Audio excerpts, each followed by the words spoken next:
Olá! Já pararam para pensar em como os nossos ossos se mantêm tão fortes? Hoje a gente vai acompanhar a jornada microscópica de um único íon de cálcio, desde a corrente sanguínea até ele se tornar a base da estrutura que sustenta todo o nosso corpo. A grande questão que vai nos guiar é essa: como é que algo tão pequeno, um simples íon, pode se transformar na base de toda a força do nosso esqueleto? É um processo biológico tão complexo que chega a parecer mágica. Vamos desvendar esse mistério juntos. Bem, a nossa história começa com um herói um tanto quanto improvável, o íon de cálcio, ou Ca2+. Ele não está só ali à toa. Ele tem uma missão muito importante. Pensem na corrente sanguínea como se fosse uma supervia expressa. O nosso íon de cálcio está lá, viajando por ela, um entre milhões, a caminho de um canteiro de obras muito específico no corpo. É lá que ele vai servir de matéria-prima para construir e manter a fortaleza do nosso esqueleto.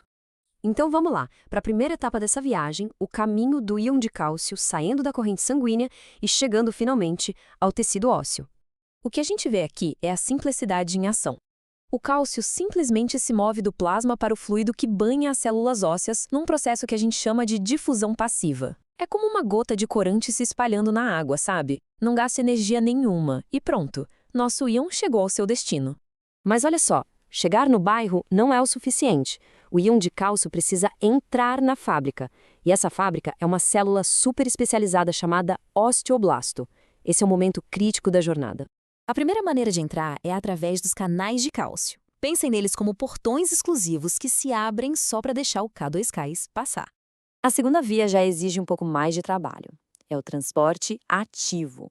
E como o nome já diz, a célula precisa gastar energia. É como se ela estivesse bombeando o cálcio para dentro, para garantir a concentração ideal lá dentro do osteoblasto. E por último, nada disso acontece de forma bagunçada. Existem os gerentes de tráfego, que são os hormônios, como a vitamina D e o paratormônio. São eles que controlam rigorosamente quantos íons de cálcio podem entrar e quando. O ponto crucial aqui é que esse processo todo é finamente regulado. Certo. Com o cálcio dentro da célula, é hora dos mestres construtores, os osteoblastos, entrarem em ação. Vamos ver como é que eles trabalham. Então, este aqui é o osteoblasto, a célula que literalmente constrói os nossos ossos. A função dele se divide em duas tarefas principais, que acontecem uma depois da outra. E aqui a gente consegue ver muito bem essas duas fases. Primeiro, o osteoblasto produz uma matriz orgânica bem flexível, o osteoide, que é feito principalmente de colágeno. Dá para imaginar como se fosse o andaime ou a armação de vergalhões de uma construção. Depois, aí sim vem a fase 2, a mineralização. É aqui que o cálcio entra em cena para transformar esse andaime flexível em concreto armado. E agora chegamos ao ponto alto da nossa jornada, o momento em que o cálcio se transforma de fato em um cristal super resistente. E o nome da estrela do nosso show é esse aqui, hidroxiapatita. É esse o composto mineral que dá aos nossos ossos aquela dureza e resistência incríveis. Se a gente olhar a fórmula química, dá para ver que o cálcio, o nosso protagonista, é o elemento central ali.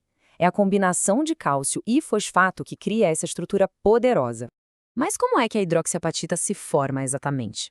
O processo todo tem 4 etapas. Primeiro, o osteoblasto acumula um monte de cálcio e fosfato.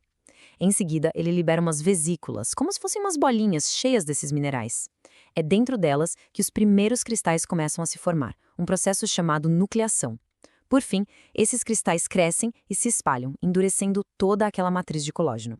Com a formação da hidroxiapatita, a missão do nosso íon de cálcio está completa. Vamos ver o resultado final de todo esse trabalho. Essa jornada que a gente acompanhou, de um íon solitário no plasma sanguíneo a um componente essencial de um cristal dentro da matriz óssea, é um processo microscópico, mas o resultado é uma força monumental. É essa força que nos permite ficar de pé, andar, viver. É um equilíbrio tão delicado que, quando ele falha, podem surgir condições como a osteoporose, o que só mostra o quão vital é essa jornada microscópica. E isso tudo nos deixa com uma última reflexão. A transformação do cálcio é só uma das incontáveis sagas que acontecem dentro da gente a cada segundo. Que outras jornadas incríveis, que outras transformações notáveis estão ocorrendo em nosso corpo neste exato momento? A biologia é, sem dúvida, a história mais complexa e fascinante de todas.